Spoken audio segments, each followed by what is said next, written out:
राय star एक military officer था। वह जरूरी मिशन के लिए अपने हेलीकॉप्टर में बैठकर एक मिलिट्री ऑफिसर था। वह जरूरी राय स्टार एक मिलिट्री ऑफिसर था। वह जरूरी मिशन के लिए अपने हेलीकॉप्टर में बैठकर अपने गांव से उड़ान भरी। आसमान की ऊंचाइयों से उसे सब कुछ शांत दिख रहा था। जैसे ही राय स्टार का हेलीकॉप्टर एक घने जंगल के पास बसे छोटे से गांव के ऊपर पहुंचा, अचानक एक जोरदार धमाका हुआ। हेलीकॉप्टर किसी जलते हुए गोले की तरह, धुआं, आग और तेज रफ्तार, और फिर एक जोरदार टक्कर। हेलीकॉप्टर पूरी तरह ब्लास्ट हो गया। किस्मत अच्छी थी कि राय स्टार बच गया, लेकिन शरीर जख्मों से भरा था, खून बह रहा था, लेकिन वह जिंदा था। जिस गांव में क्रैश हुआ था वह गांव बहुत सुंदर था, लेकिन वहां की हवा में कुछ अजीब था। शाम ढल रही थी और धीरे धीरे अंधेरा गहराने लगा था। जैसे ही 7 बजा, अचानक पूरे गांव का माहौल बदल गया। शांति की जगह एक अजीब सी अफरा तफरी मच गई। गांव के लोग पागलों की तरह अपने घरों की ओर भाग रहे थे। लोगों के चेहरे पर एक अजीब सी चिंता झलक रही थी। उनका पूरा बदन भागते समय थर थर कांप रहा था। हर कोई अपने अपने घरों के अंदर तेजी से भाग रहे थे। लोग घरों के अंदर घुस के अपने अपने दरवाजे ऐसे बंद कर रहे थे जैसे बाहर कोई मौत खड़ी हो। धड़ाधड़ दरवाजों के कुंडे छड़ाने की आवाजें आने लगी। खिड़कियां बंद किए जा रहे थे। देखते ही देखते गांव खामोश और डरावना लगने लगा। राय स्टार अब गांव में और अंदर तक चला गया, लेकिन अचानक 2 आदमी उसके सामने से पागलों की तरह भागते हुए निकले। राय स्टार को कुछ समझ नहीं आ रहा था, वह बस उन्हें देखता रह गया। तभी आसमान से एक भयानक कांव कांव की आवाज आई। राय स्टार ने ऊपर देखा तो काला कौवा सीधा उसके चेहरे पर झपटने के लिए बढ़ा। फिर तभी ठाए एक गोली चली और वह कौवा बीच हवा में ही ढेर होकर जमीन पर गिर पड़ा। राय स्टार के पीछे एक आदमी खड़ा था। वह तेजी से राय स्टार के पास आया और उसे बुरी तरह डांटने लगा। अरे ओ पागल, दिमाग खराब हो गया है क्या तुम्हारा? 7 बजने के बाद भी यहाँ बाहर मौत का तमाशा देख रहे हो? वो तो मेरी किस्मत अच्छी थी कि मैं भी आज खेत से लौटने में लेट हो गया, वरना ये काले कौवे अब तक तुम्हारे शरीर के चीथने उड़ा चुके होते। अब मेरा मुंह क्या देख रहे हो? भागो, वरना उनका पूरा झुंड आता ही होगा। राय स्टार लड़खड़ाते हुए उस आदमी के पीछे भागा। पास में ही उसका घर था। जैसे ही वे अंदर घुसे और खिड़की के पास आकर रुक गए, राय स्टार ने अपनी सांसें संभालते हुए कहा, अरे यार मेरे भाई, कोई मुझे समझाएगा कि ये सब क्या बकवास चल रहा है? जब से इस गांव में कदम रखा है, कभी लोग कुत्ता पीछे पड़ा हो जैसा भागे जा रहे हैं, कभी कौवा मुंह में घुसे जा रहा है। तुम ही बताओ अब। उस आदमी ने एक ठंडी सांस भरी और बोला, अरे भैया, तुम्हें क्या ही बताऊं, इस गांव की खूबसूरती के पीछे एक बहुत गहरा और खौफनाक श्राप छिपा है। जैसे ही घड़ी की सुई 7 पर आती है, पास वाले उस मनहूस जंगल से इन खूनी कौवों का एक सैलाब उमड़ता है। जैसे ही इनकी काँव काँव सुनाई देती है, लोग जहां होते हैं वहीं भागते हुए घर में चले जाते हैं।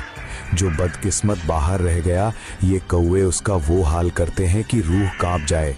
ये सीधे इंसान के मुंह के अंदर घुस जाते हैं और कुछ ही पलों में उसके सीने और पेट को फाड़कर बाहर निकलते हैं। इंसान के शरीर का मांस तक गायब हो जाता है, बस जमीन पर खून की नदी बचती है। उस आदमी ने आगे कहा, ये सब उस श्रापित जंगल की वजह से है।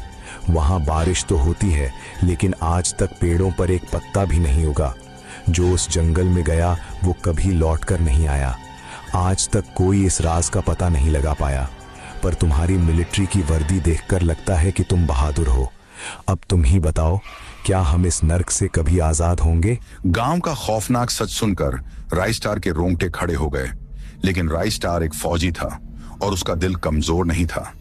उसने मन ही मन ठान लिया कि चाहे जान चली जाए, पर वह इस गांव को इस नर्क से आजाद करा के रहेगा। अगले दिन राय स्टार बिना किसी को कुछ बताए चुपके से उस सूखे और वीरान जंगल की ओर चल पड़ा।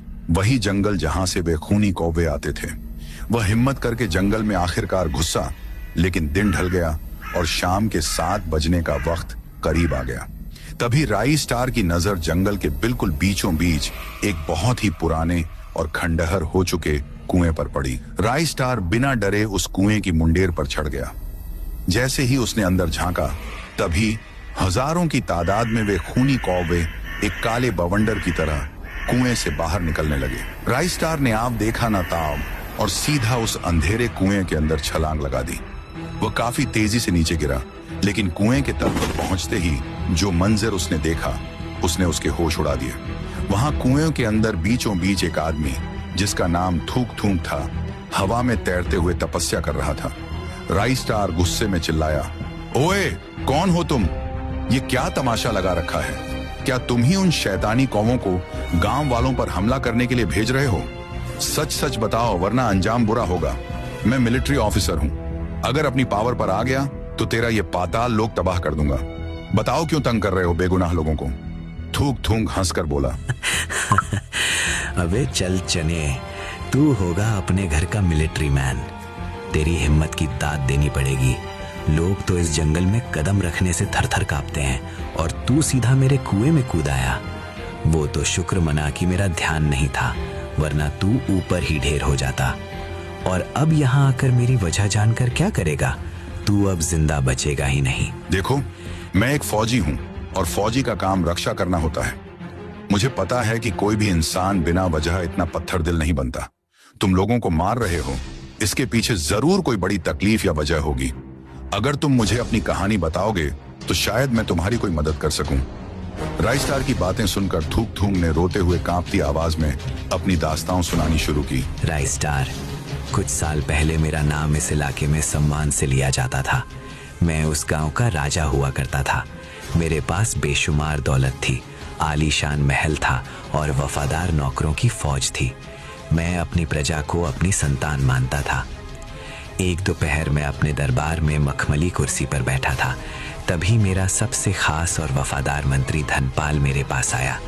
उसने बड़े प्यार से झुककर कहा, महाराज, आपके लिए खुशखबरी है। मुझे पता चला है कि गांव के पास वाले उस सूखे जंगल के एक पुराने कुएं में सदियों पुराना खजाना गड़ा है। वो सोना इतना है कि आप दुनिया के सबसे अमीर राजा बन जाएंगे। अगर यकीन न हो तो चलिए मैं खुद आपको वो जगह दिखाता हूँ। मैंने धनपाल पर अपनी जान से ज्यादा भरोसा किया था। मैं लालच में नहीं बल्कि अपनी राज्य की भलाई के लिए उसके साथ निकल पड़ा। हम जंगल के बीचों बीच उस पुराने कुएं के पास पहुंचे। जैसे ही मैं मुंडेर पर चढ़कर अंदर खजाना देखने के लिए झुका, वही मेरी जिंदगी की सबसे बड़ी भूल थी। पीछे से धनपाल ने पूरी ताकत से मुझे धक्का दे दिया। मैं सीधा नीचे गिरा।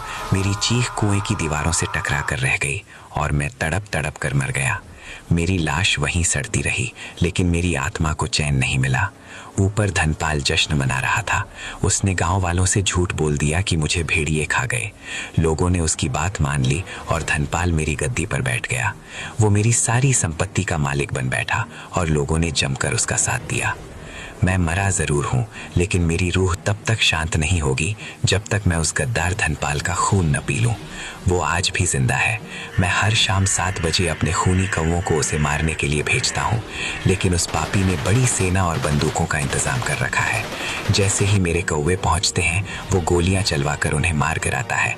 राइस स्टार, तुम्हारे पास ताकत है, मेरी मदद करो। उस धोखेबाज धनपाल को उसके किए की सजा दो, उसे जान से खत्म कर दो। जिस दिन उसका अंत होगा, मैं ये सब बंद कर दूंगा और हमेशा के लिए शांत हो जाऊंगा। फिर ये गांव फिर से खुशहाल हो जाएगा। राइस स्टार को समझ आ गया था कि असली दुश्मन कौवे या थूक थूक नहीं, बल्कि वो गद्दार राजा धनपाल है। उसने मदद करने की ठानी। अगली सुबह होते ही राइस स्टार ने पूरे गांव को बीचों बीच एक जगह इकट्ठा किया। लोगों के चेहरों पर अभी भी कल रात का खौफ था। राइस स्टार सबके सामने रुककर अपनी कड़क आवाज में बोला, गांव वालों, आप जिसे अपना राजा मानते हैं वो असल में एक कातिल और धोखेबाज है। थूक थूक को किसी भेड़िए ने नहीं मारा, बल्कि इसी धनपाल ने उन्हें कुएं में धक्का देकर उनकी जान ली थी। राइस स्टार ने करीब 1 घंटे तक सबको थूक थूक की आत्मा की पूरी कहानी और धनपाल की गद्दारी का सच समझाया। जब लोगों ने हकीकत सुनी तो उनकी आंखों में आंसू और गुस्सा एक साथ फूट पड़ा। उन्हें समझ आ गया कि वे सालों से जिस डर में जी रहे थे, उसका जिम्मेदार कोई और नहीं बल्कि उनका अपना राजा धनपाल था। राइस स्टार ने आगे कहा, देखो गांव वालों, अब वक्त आ गया है कि इस जुल्म को खत्म किया जाए।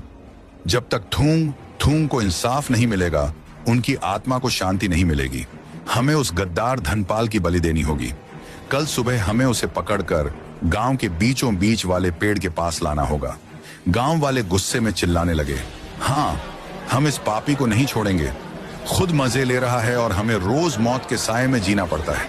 चलो उस गद्दार को उसकी सही जगह दिखाते हैं।